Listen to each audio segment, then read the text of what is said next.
Hi, I'm Mark Rossano, founder and CEO of C6 Capital Holdings, coming to you from Primary Vision Network.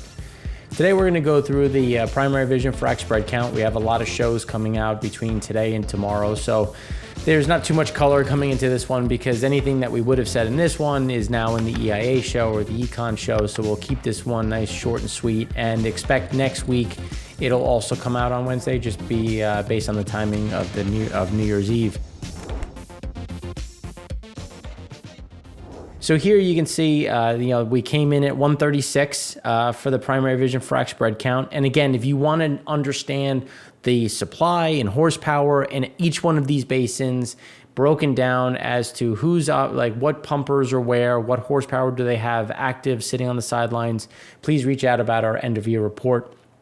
But here, as we see the decline of 10, you might think like, all right, well, why is this happening? And as we go up 10, down 10, up 10, and it's really just trying to close that gap into year end. Hitting your production numbers has been very important. And what drove this? Well, a lot of the smaller basins like Arkoma, Cherokee, Green River, all of them went from either 1 or 2 down to 0. So we saw some of the smaller ones drop off. Appalachia dropped 2. The Permian kept a consistent slide. We did get a small increase in the Eagle Ford. A small decline in the Eagle Ford, but the Haynesville did pick up additional spread, which is something we're continuing to see.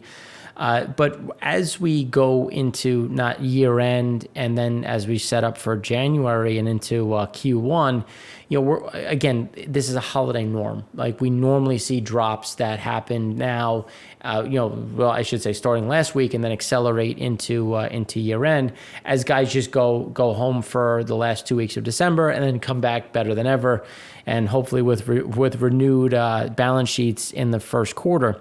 So, what are we seeing? What are we expecting? As we've said before, we expect to kind of close out around that 140, 142, 145 level. And if we look at the 4-week rolling average, we're right there.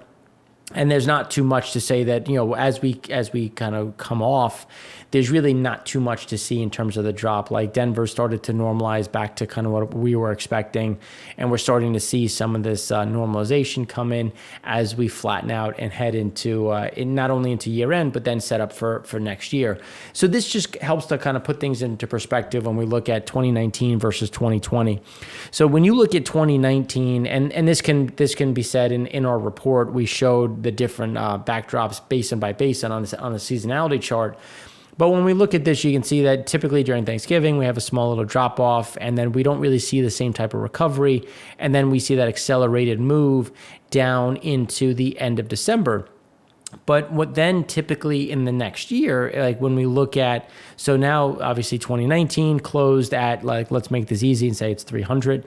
And then when we look at January for 2020, we started that year at about 330. So you can see that there was a quick snapback in January as people came back from New Year's. So that's why. But at the same time, when we look at 2020 versus 2019, the slope is very different. And obviously, we're not coming from different numbers, so it's a different backdrop. But it's important to just appreciate that this is seasonally normal. There's nothing crazy about this. We have guys pushing for production numbers. We have a lot of spot activity that's happening where a crew might be active, and then as they finish one well, another small operator might say, hey, you guys are done. Come over here, pick up this well, and trying to get the completions done ahead of December, make sure that everything's set up for next year. So when we look at the last 3 months, you can see that we've gone from that 89 to 159. And when again, we've started to normalize a bit as we head into the end of the year. So there's really nothing crazy to say. It's not, we shouldn't see another big drop. Maybe next week we get another couple, 3 to 5 spreads coming back. But again, a lot of this will snap back quickly, only because when we look at where the drops were, what does it mean overall? So when we think about the drops from this 136, we think that we're going to get back to that between that 145, 150 very quickly. And only because when we look at the drops in the Permian, so let's see where we saw drops. We saw drops in the Permian, and again, the equipment isn't going anywhere. A lot of times they'll just go home, go have their holiday, and then come right back and pick up right where they left off. So the snapback won't, it's not like you're taking equipment back out of the yard. You then have to set everything back up. A lot of the stuff is left, right where it is. And only because you're not warm stacking, you're essentially warm stacking it. You're not cold stacking it, and it really doesn't have to be warm stacked all that long because you're going to get back to it pretty quickly. Denver shouldn't see too much of an increase back, but we will see about 2 to 3 spreads stay in that region. The Haynesville will remain stable. Western Gulf will remain there. With the Williston has come down, and we should see another 1 to 2 spreads come off as they prepare for their normal January-February lull. And then we'll start to see some activity come back into Appalachia. Anadarko's back to their 4-week rolling average. So again, we're just coming back into some of these averages, and then we're going to start to see that acceleration. And it's really going to be driven based on what we've been saying, where Appalachia will be flat, Haynesville will be flat, but the growth back to the numbers when we're talking about how quickly we get back to 145, 150 will really be driven by Texas, mostly from the Permian and Eagle Ford for the most part. A lot of the one-offs will remain fairly low, and by low I mean in terms of the smaller basins, that saw that run up in activity through November into December without seeing that same type of Thanksgiving lull. Those are things that we're going to start to look at, and we're going to add to the current report, end of year report that we have. That'll be another, let's call it 10 to 15 pages, just looking at how are things setting up? Where are we seeing spreads? What are our expectations for the year? And try to put some color around where we see that activity coming from.